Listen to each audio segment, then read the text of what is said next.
Where is my shot glass? Can't you see? I'm drinking shots. Where is my shot glass? Can't you see? I'm drinking shots. Where is my shot glass? Can't you see? I'm drinking shots. You did 191 drafts of I May Destroy You.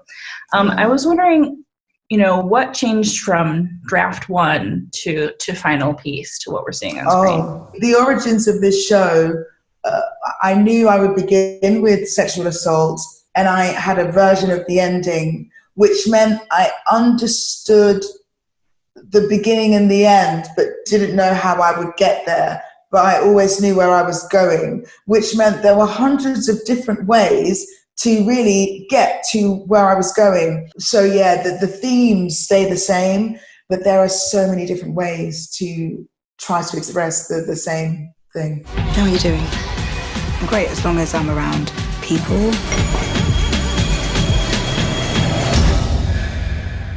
I get to, just gather the pieces, any of the pieces. I know that this is based on experience that you have, and the show is sort of about Arabella attempting to become whole after she was broken open.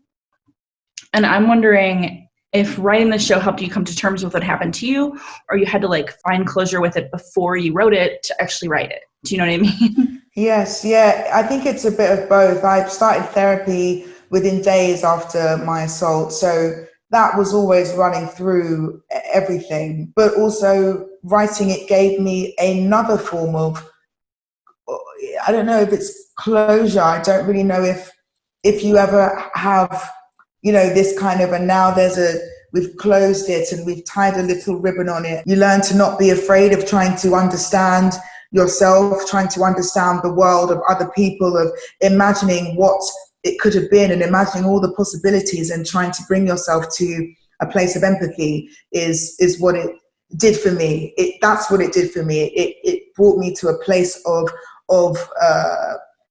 empathy, which for myself and for other people, which really empowered me. Chewing Gum was offered a second season.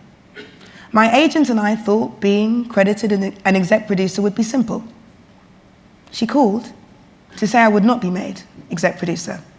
Instead, I was made creative co-producer. Another thing in the Vulture piece that I thought was really interesting was the discussion about, let's give people of color, let's give people shows, and the difference between letting a creator speak with a fully unfettered vision and then saying, yeah, you can make a show, but we're going to have a different producer come in and we're going to not give you credit. You have been notably outspoken about this in Chewing Gum. Do you feel sort of optimistic about where that's going? I think it's always good to be optimistic. I've always felt optimistic, even through Chewing Gum. I do feel optimistic, and I feel like there will be teething problems along the way whilst we try to empower a diversity of voices. There will be teething problems, but we're trying. I think bit by bit, step by step, there are companies who are trying, and the more we talk about this, the more those companies will rise up, and we'll be able to find them.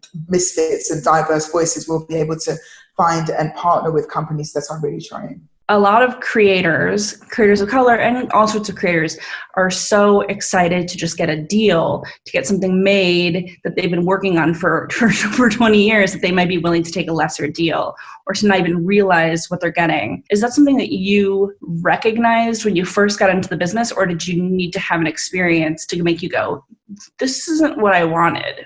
Before I was ever on TV, I was saying no to auditions that I didn't think would quite suit me, or I didn't think I'd be able to honor the role.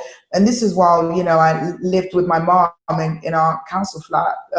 I guess I because I lived at home, I had the power to say no to things because I had the comfort of living with my mom. I wonder if that has helped me be quite picky. However, I never had an aspiration to necessarily have amazing things and live in a great apartment, and I'm going to take this deal because I need the money to live in my own. I didn't really have that. I was taught very early on that there is power in the word no. I also think that there's power in the word yes. Sometimes there's a question in the back of your mind and you're not quite confronting it, which is, hey, how is this working? What are you being paid? what's going on? And sometimes we don't ask that because the deal is so shiny, but I think we need to start listening to ourselves a little bit more perhaps, and even asking people for advice. I wish I asked people for advice more before. It's really tricky. And I also think if you've signed a contract and you've taken the deal, sometimes you need to just be optimistic and go through it and learn for next time, and then think, and just go before you sign, think. Sometimes it gets a bit much. What do you do when it gets a bit much? Try yoga, painting, handicrafts. I don't even think I know what handicrafts is. To finish the show, I had to leave social media because it's so distracting. And I really did have 12 episodes of a TV show to write single-handedly. So I realized that I had to leave in order to get the work done. However, then in leaving, I suddenly became aware that I had spent a lot of time in a portal that isn't tangible in so many ways, and how much that portal affected my perception of the world and of myself. And only by leaving did I suddenly find myself able to look back and see how it had affected my brain. You know, when I first left, I deleted the app, and then I would find myself just like chilling with my phone and just doing this, you know, and then I think, what am I looking for? I was looking for Instagram. I was looking for Twitter, and they weren't on my app anymore. So it was in my whole body. My body had remembered it. There were many good things. I got to connect with people from all around the world and discover that I wasn't alone. But also there were aspects of social media that had affected the way that I saw the world, the way that I had seen other people.